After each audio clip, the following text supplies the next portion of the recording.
श्री कृष्ण का द्वारका प्रस्थान। वैशंपायन जी कहते हैं, राजन, तदनंतर भगवान श्री कृष्ण ने दारुक को रथ जोतने की आज्ञा दी। दारुक ने थोड़ी ही देर में लौटकर सूचना दी कि रथ जोत कर तैयार है। इसी प्रकार अर्जुन ने भी अपने अनुचरों को आदेश दिया, सब लोग तैयार हो जाओ, हस्तिनापुर की यात्रा करनी है। आज्ञा पाते ही संपूर्ण सैनिक तैयार हो गए और महान तेजस्वी अर्जुन के पास जाकर बोले, यात्रा का सारा प्रबंध हो गया है, अब चलना चाहिए। तत्पश्चात भगवान श्री कृष्ण और अर्जुन रथ पर सवार हुए और प्रसन्नता के साथ तरह तरह की बातें करते हुए हस्तिनापुर की ओर चल दिए। उस समय अर्जुन ने रथ पर बैठे हुए श्री कृष्ण से पुनः इस प्रकार कहना आरंभ किया, मधुसूदन, महाराज युधिष्ठिर ने आप ही की कृपा से विजय पाई, शत्रुओं का वध किया और अकंटक राज्य प्राप्त किया है। हम सभी पांडव आपसे सनाथ हैं। आपको ही नौका रूप में पाकर हम लोग कौरव सेना रूपी समुद्र के पार पहुंचे हैं।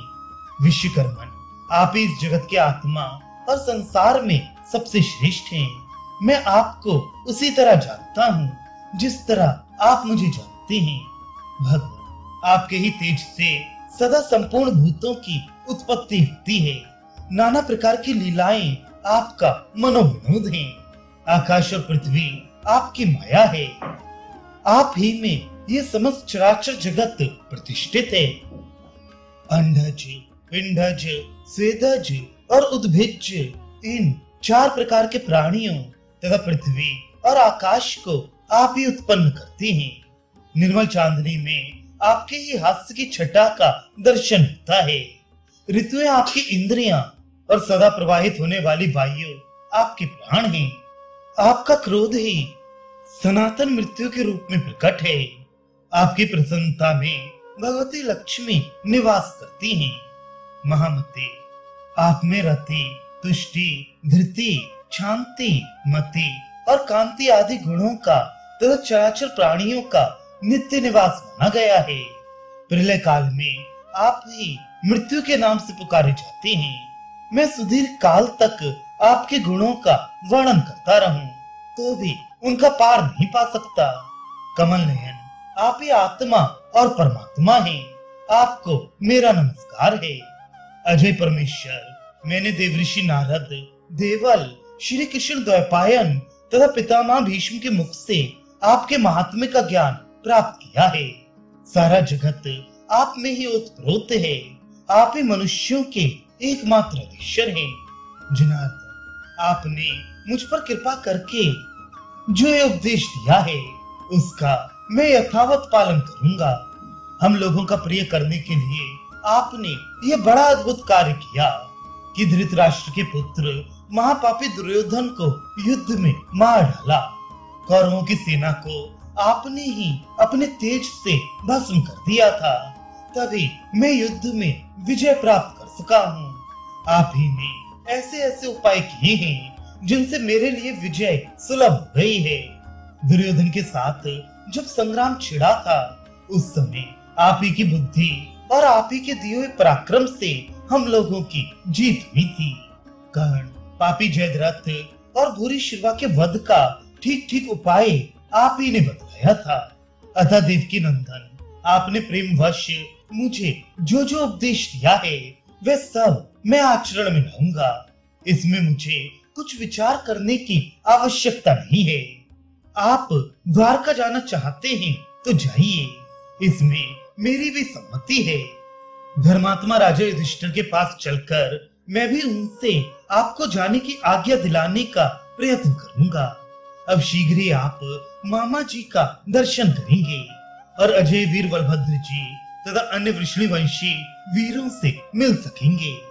इस प्रकार बातचीत करते हुए श्री कृष्ण और अर्जुन दोनों हस्तिनापुर में जा पहुंचे।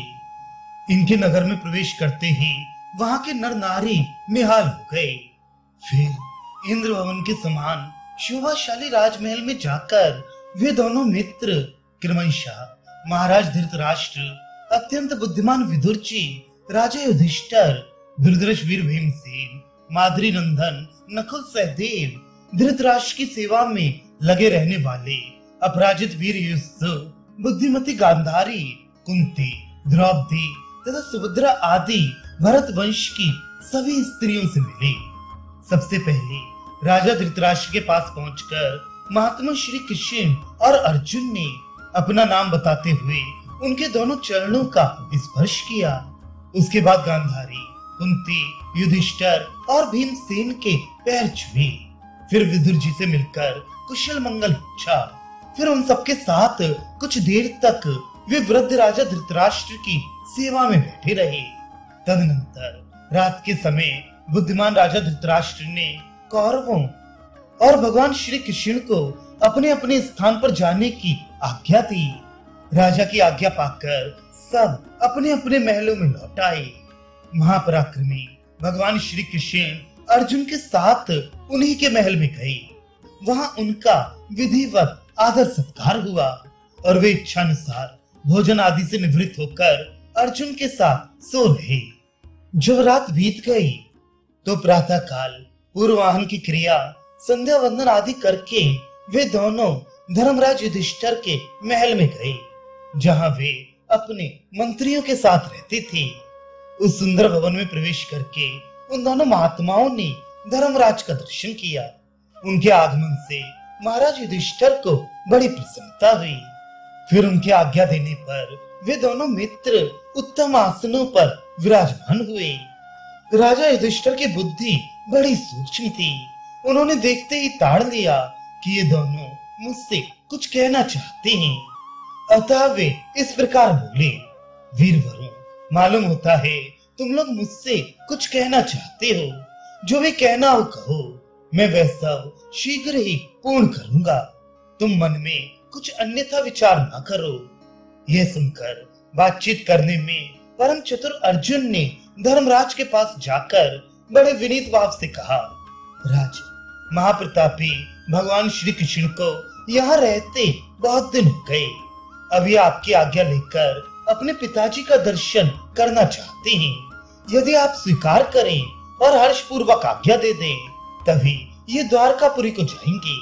अतः मेरी प्रार्थना है कि आप इन्हें जाने की आज्ञा दे दें। युधिष्ठिर ने कहा, मधुसूदन, आपका कल्याण हो। आप शूर नंदन वसुदेव जी का दर्शन करने के लिए आज ही द्वारका को जाइए। महाबाहो, आपको इस यात्रा में मेरी पूरी सम्मति है। आपने मेरे मामा जी और देवकी देवी को बहुत दिनों से नहीं देखा है, अतः वहां जाकर उन सबसे मिलिए तथा मेरी ओर से मामा जी को प्रणाम कहकर भैया बलदाऊ का भी यथा योग्य सत्कार कीजिए। भक्तों को मान देने वाले श्री कृष्ण द्वारका जाने पर आप भीमसेन, अर्जुन, नकुल और सहदेव के साथ मेरी भी याद सदा बनाए रहिएगा। महाबाहु, आनर देश की प्रजा अपने माता पिता तथा वृषणवंशी बंधु बांधवों से मिलकर पुनः मेरे अश्वमेध यज्ञ में पधारिएगा। ये तरह तरह के रत्न, धन और दूसरी दूसरी वस्तुएं जो आपको पसंद हो लेकर यात्रा कीजिए। केशव, आप ही की कृपा से हमारे शत्रु मारे गए और संपूर्ण पृथ्वी का राज्य हम लोगों के हाथ में आया है। अतः ये सब कुछ आप ही का है।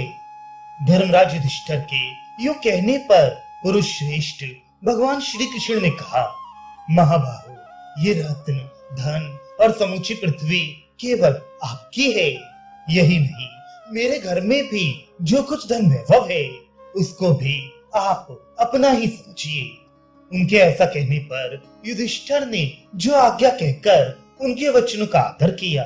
तत्पश्चात श्री कृष्ण ने अपनी बुआ कुंती के पास जाकर बातचीत की और उनसे यथोचित सत्कार पाकर उनके चरणों में प्रणाम किया तथा उनकी प्रदक्षिणा करके विदुर जी आदि सब लोगों से सत्कार पूर्वक विदा होकर युधिष्ठिर और कुंती की आज्ञा से सुभद्रा को भी साथ ले लिया और अपने दिव्य रथ पर सवार हो वे हस्तिनापुर से बाहर निकले।